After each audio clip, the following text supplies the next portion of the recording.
Hi, hello, and hey everybody. My name is Mason Wesley, and I am a senior political science major at Villanova, here to talk to you today about involvement and involvement culture all around campus. So I know a lot of you are probably like, oh my gosh, I want to join everything. I want to throw myself into my books. I want to do all of the things that I've seen in every college movie ever, and that is great. You should do as many of those things as possible, but I am here to kind of give you some tips, tricks, ease any of your concerns about how you might be able to do all that, maybe the best way to go about it. And personally, I did all of that, especially because my first year here was peak pandemic year, where there really wasn't much going on.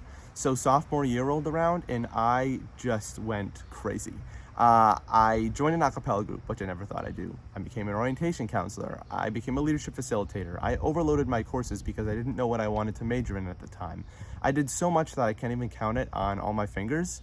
And it was a great experience. Don't get me wrong. I loved every single second of it.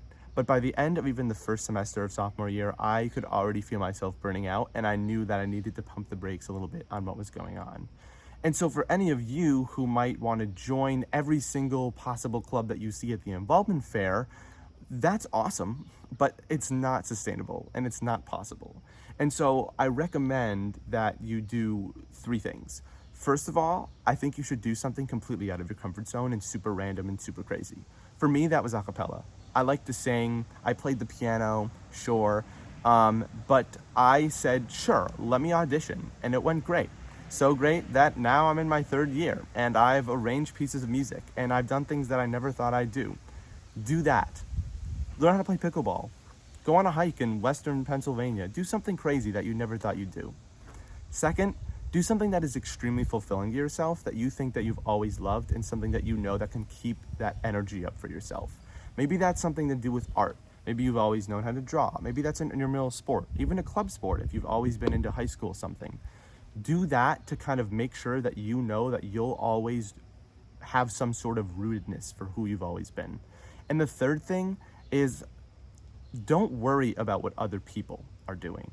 For me, that's always been sort of a problem. I've always wanted to surround myself with as many people as possible, to make as many friends as possible and know as much as possible, but that isn't possible. Know that what you're doing is right for yourself, and regardless of if you see other people joining 20 clubs or joining 2 clubs, the path that you are on is the path that you are meant to be on. Ask other people for help, absolutely. Look to upperclassmen so that we can give you advice on our own personal journeys. But the one that you make for yourself and the one that you take for yourself is going to be the right one in the end.